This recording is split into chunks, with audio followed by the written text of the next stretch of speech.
Seorang wanita cantik mengharuskan dirinya menjadi ibu muda karena sebuah keadaan di mana kedua orang tuanya meninggal. Dan kakak perempuannya meninggal sebelum melihat putranya yang baru dilahirkan. Nabila dan Kelvin kecil harus hidup menderita dan penuh tekanan di bawah pamannya sendiri. Karena harus membalas budi kepada pamannya, Nabila harus menerima perjodohan dengan salah satu keluarga terpandang dan berkuasa. Namun pria yang dijodohkan memiliki temperamen yang buruk dan seorang playboy yang bernama Daryl. Daryl selalu ingin merampas mahkota Nabila dan memaksanya berhubungan seks. Namun Nabila adalah seorang wanita terpelajar dan memiliki pendirian yang kuat. Tapi karena sebuah ancaman dari Daryl yang ingin melukai Kelvin, membuat Nabila harus merelakan dirinya. Namun karena kepintaran bocah kecil bernama Kelvin, membuat Nabila bertemu dengan seorang pria yang menyelamatkannya, yang menyebut dirinya adalah ayah dari putranya, Kelvin. Di mana pria ini yang akan mengubah hidupnya dan Kelvin? Siapa ia kira-kira? Dasar wanita tidak tahu diri. Hardik Daryl yang langsung menamparkan pipi Nabila. Plak.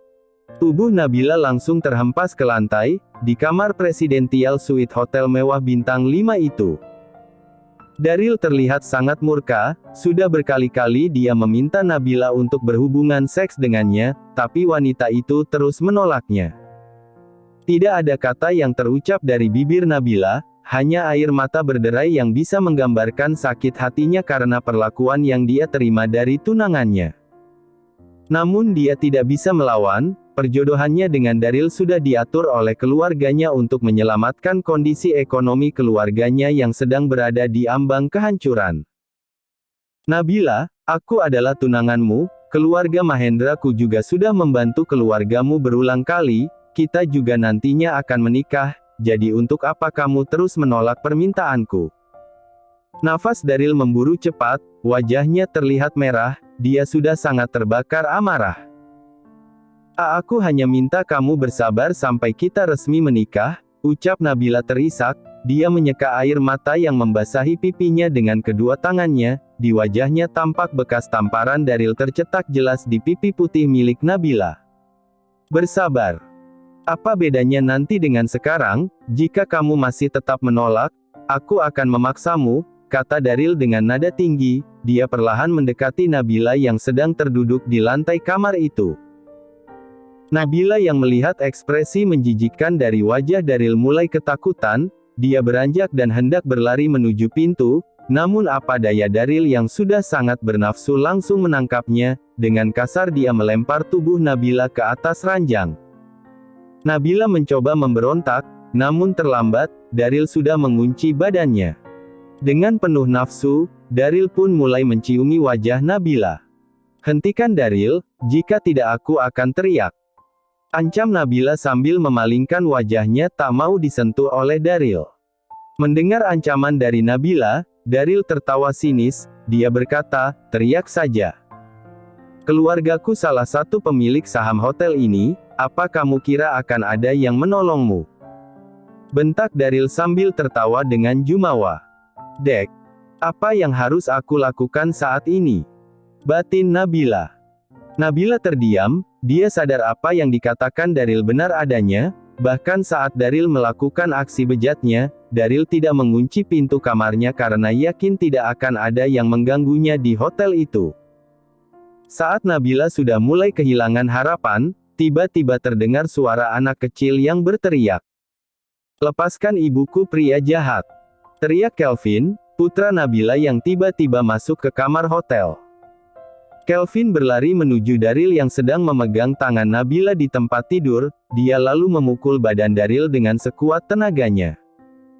Daryl tidak bergeming, serangan bocah berumur 6 tahun sama sekali hanya seperti pijatan lembut bagi tubuh atletisnya. Cih, anak haram ini benar-benar mengganggu, umpat Daryl sambil mendengus kesal. Tanpa pandang bulu, Daryl langsung menendang Kelvin yang sedang memukuli tubuhnya. Duk! Akak. Pekik Kelvin meringis kesakitan, tubuh kecilnya tersungkur ke lantai, hal itu membuat Nabila kembali memberontak. Dasar biadab! Beraninya kamu menendang putraku.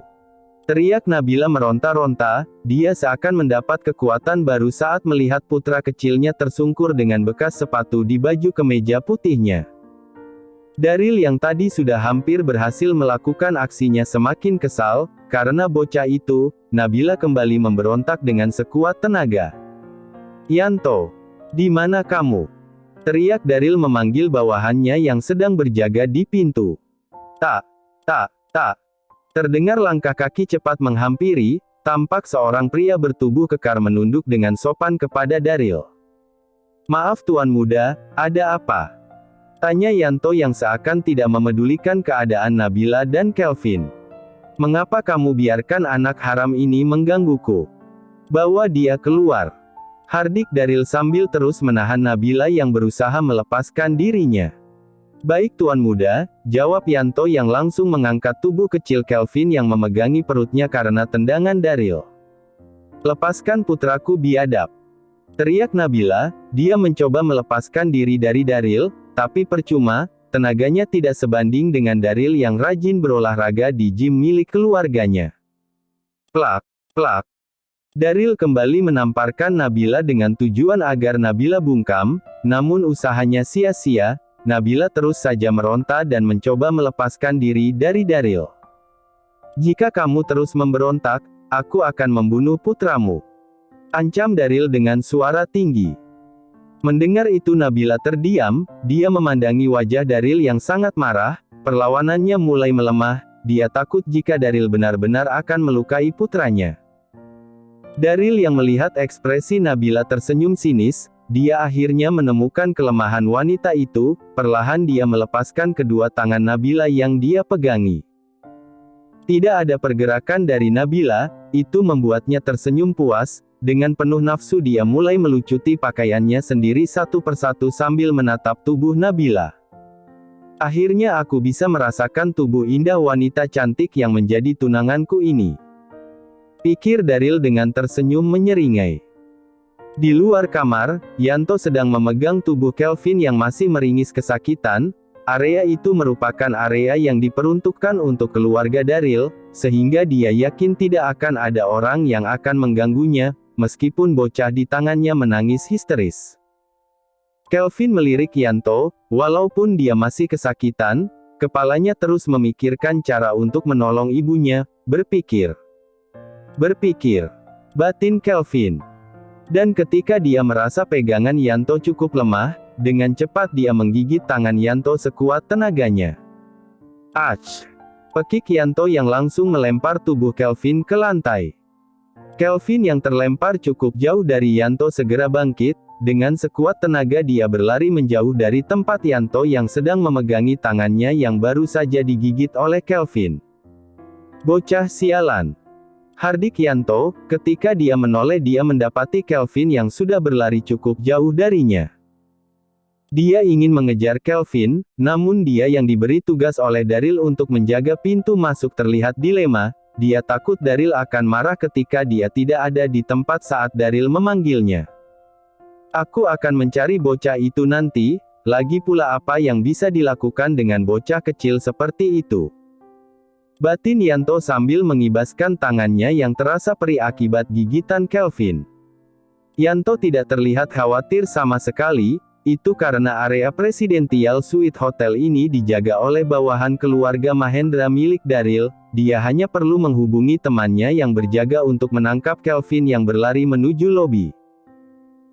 Kelvin terus berlari menuju lobi hotel mewah itu, dia sedikit bernafas lega karena Yanto tidak mengejarnya. Sambil berlari dia terus berharap bisa menemukan seseorang untuk membantunya, namun sayangnya tidak banyak orang yang lewat di area itu, hal itu membuat Kelvin mempercepat larinya menuju hotel. "Mau kemana kamu?" kata seorang pria yang tiba-tiba menangkap tangannya. Begitu Kelvin melihat sosok pria itu, wajahnya tampak putus asa, dari seragam yang dia kenakan, dia bisa langsung mengetahui jika pria yang menangkapnya adalah teman Yanto yang berjaga di depan pintu kamar hotel tadi. "Kamu tidak boleh kemana-mana lagi, aku akan menahanmu di sini sampai Yanto menjemputmu," kata pria itu yang tidak mengetahui alasan Yanto memintanya menangkap bocah yang berlari menuju lobi hotel. Kelvin menunduk, matanya mulai berkaca-kaca, dia merasa putus asa karena tidak bisa membantu ibunya yang sedang dalam bahaya. Ibu, lirih Kelvin mengingat ibunya yang saat ini sedang disakiti. Kelvin tidak menangis bahkan setelah menerima tendangan dari Daryl, namun saat ini matanya berkaca-kaca, dia tidak bisa menolong ibunya, hal itulah yang membuatnya sedih, tanpa sadar anak tangguh itu menitikkan air matanya. Hicks. Selamat siang tuan muda, kata pria yang memegang tangannya. Mendengar itu Kelvin mendongakkan kepalanya, dia melihat 3 orang pria lewat di dekatnya. Dari 3 orang itu, Kelvin menatap pria tampan yang mengenakan setelan jas mewah, karena pria itu berjalan di depan, dan sikap pria yang memegangnya terlihat sangat menghormati pria itu. Kelvin dengan cepat bisa menebak jika pria itu adalah bos dari kedua orang yang berjalan di belakangnya. Ini saatnya, pikir Kelvin. Kelvin menarik nafasnya dalam-dalam. Setelah menghembuskan nafasnya Kelvin berteriak, "Ayah! Tolong ibu!" Ivan Barata baru saja selesai meeting dengan beberapa relasinya untuk membicarakan mega proyek yang akan dia jalankan. Sambil berbincang-bincang dengan 2 pengawal pribadinya, dia menuju kamar presidential suite miliknya untuk beristirahat. Saat berada di area presidential suite hotel itu, dia tiba-tiba dikejutkan dengan suara anak kecil yang memanggilnya ayah. "Ayah! Tolong ibu!" Ivan sontak menoleh ke arah suara tersebut, dia lalu menoleh ke pengawalnya untuk memastikan jika anak kecil itu benar memanggil dirinya dan bukan kedua pengawalnya. Melihat itu kedua pengawal Ivan tertawa, salah satu dari mereka berkata, "Tuan muda aku tidak menyangka jika kamu sudah memiliki seorang putra." Kedua pengawal itu tertawa, Ivan tersenyum dan membalas mereka dengan berkata, "Apa yang kamu katakan? Kamu tahu kan aku bukanlah pria brengsek yang suka bermain-main dengan wanita." Setelah mengatakan itu, dia kembali menoleh ke anak itu, karena mengira anak itu sedang bercanda, dia hanya melempar senyuman ke anak itu lalu kembali berjalan menuju kamarnya. "Ayah! Kumohon tolong ibu!" teriak anak itu dengan suara bergetar. Ivan dan kedua pengawalnya kembali berhenti. Ketika Ivan menoleh kembali ke anak itu, matanya tiba-tiba menyipit tajam memandangi kemeja putih yang dikenakan anak itu. Bukankah itu bekas sepatu?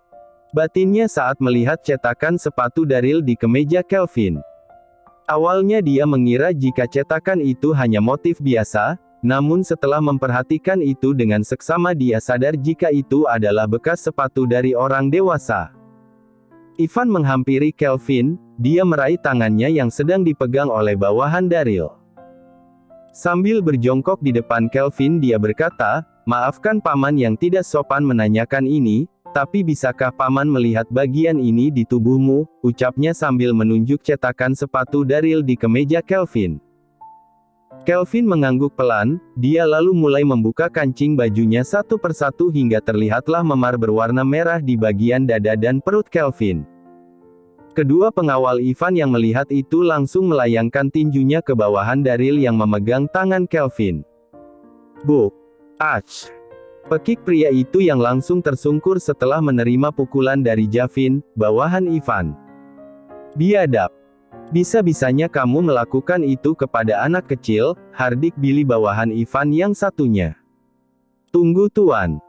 Bukan aku pelakunya, tanya saja anak itu jika tuan tidak percaya," sanggah pria itu sambil memegang pipinya yang lebam. Ivan menoleh ke anak itu, "Apa benar bukan dia pelakunya?" tanya Ivan sembari memasang kancing baju anak itu satu persatu. "Iya paman, bukan dia pelakunya," jawab Kelvin yang tampak terkejut melihat pria yang tadi memegang tangannya begitu tidak berdaya di depan bawahan Ivan. Kelvin tiba-tiba teringat sesuatu yang lebih penting, Paman, ini bukan saatnya kita membahas itu, ibuku sedang dalam bahaya tolong selamatkan ibuku." Seru Kelvin dengan ekspresi wajah yang terlihat panik, dia lalu menarik tangan Ivan menuju kamar hotel tempat ibunya dan Daryl berada. "Tunggu nak, Aku tidak bisa ikut campur jika ibumu sedang bersama ayahmu, balas Ivan yang terpaksa mengikuti Kelvin karena tangannya ditarik paksa oleh Kelvin. Dia berusaha menjelaskan kepada Kelvin jika dia tidak bisa ikut campur dalam masalah rumah tangga orang lain, berbeda dengan bawahan Daryl tadi. Dia langsung mengetahui jika pria yang memegang tangan Kelvin tadi adalah pegawai di hotel itu, hanya dengan melihat seragam yang pria itu kenakan. Dia bukan ayahku, pria jahat itu tunangan ibuku, tadi dia sedang memegang tangan ibuku di tempat tidur dan dia mencoba mencium ibuku. Aku tidak tahu apa yang orang itu ingin lakukan, tapi aku tahu ibuku tidak menyukainya. Itu karena ibuku terus menangis dan berusaha melepaskan diri, ucap Kelvin menjelaskan dengan mata berkaca-kaca, namun dia terus berjalan sambil menarik tangan Ivan yang mengikutinya dari belakang. Ivan sontak terkejut mendengar ucapan Kelvin, dia berhenti dan menarik balik tangan kecil Kelvin ke arahnya. "Nak, apakah dia juga pria yang telah menendangmu?" tanya Ivan dengan ekspresi wajah yang serius. Kelvin menganggukkan kepalanya, sambil mengusap air matanya yang tumpah. Dia berkata, "Iya paman, dia yang menendangku sewaktu aku mencoba menyelamatkan ibuku." Mendengar itu Ivan langsung berjongkok, dia meminta Kelvin untuk naik ke punggungnya. "Naiklah, akan lebih cepat jika paman membawamu ke sana," ucapnya sambil tersenyum kepada Kelvin. "Tuan muda biar aku saja yang membawa anak itu," kata Javin menawarkan diri. Billy pengawal pribadi Ivan yang satunya juga tampak maju menawarkan diri. "Kalian berdua tahu jika aku adalah yang tercepat dan terkuat di antara kita bertiga, jadi biar aku saja yang membawa anak ini," kata Ivan sambil tersenyum kepada kedua pengawalnya. Kedua pengawalnya hanya bisa tersenyum, itu karena setiap latih tanding bela diri, tak sekalipun mereka pernah mengalahkan Ivan. "Siapa namamu, nak?" tanya Ivan. "Namaku Kelvin, paman." Kelvin pegangan yang erat, "Kita akan menyelamatkan ibumu," tegas Ivan. "Baik paman," jawab Kelvin. Setelah mengatakan itu, dia langsung melesat dengan cepat, dibantu Kelvin yang menunjukkan arah, kamar Daryl pun dengan cepat sudah berada di depan mata mereka. "Siapa kamu?" Yanto langsung menghardik Ivan yang baru saja tiba. Dia merasa tidak senang karena melihat Kelvin berada di punggung pria asing yang tidak dia kenali. "Apakah ini kamarnya?"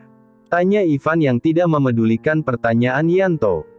"Iya paman," jawab Kelvin sambil mengangguk pelan. Ivan kemudian membantu Kelvin turun dari punggungnya. Yanto yang tidak digubris menjadi naik pitam. Ketika dia ingin menarik kerah jas yang dikenakan Ivan, Billy dan Javin yang baru bisa menyusul Ivan, langsung menabrak Yanto, yang membuat Yanto terlempar dan menabrak vas bunga yang berada di dekat pintu kamar Daryl. "Bu, Rang, hah. Kalian tidak perlu menghancurkan barang-barang di hotel ini," keluh Ivan. "Maaf tuan muda, kami tidak bisa berhenti. Kebetulan saja kami melihat pria bongsor yang mencoba menyentuh tuan muda, karena melihat badannya cukup besar, kami pun memutuskan untuk menjadikannya bantalan untuk mengerem laju kami," jawab Billy sambil tertawa. Kelvin juga ikut tertawa, dia tidak menyangka jika Yanto yang bertubuh besar bisa langsung pingsan hanya karena ditabrak oleh dua bawahan Ivan yang berlari kencang. "Kelvin, kamu tunggulah di sini bersama Paman Javin dan Paman Billy, biar aku yang menolong ibumu," kata Ivan sambil mengelus kepala Kelvin. Dia takut jika pria yang bersama ibunya sedang melakukan aksi yang kurang pantas untuk dilihat oleh anak kecil, karena itulah dia meminta Kelvin untuk menunggu bersama bawahannya. Kelvin mengangguk pelan mengiyakan perkataan dari Ivan. Perlahan Ivan membuka pintu kamar Daryl, suasana kamar begitu tenang, dia pun menuju ke bagian kamar tidur. Ketika dia melihat ke tempat tidur, mata Ivan langsung melotot tajam. "Brengsek.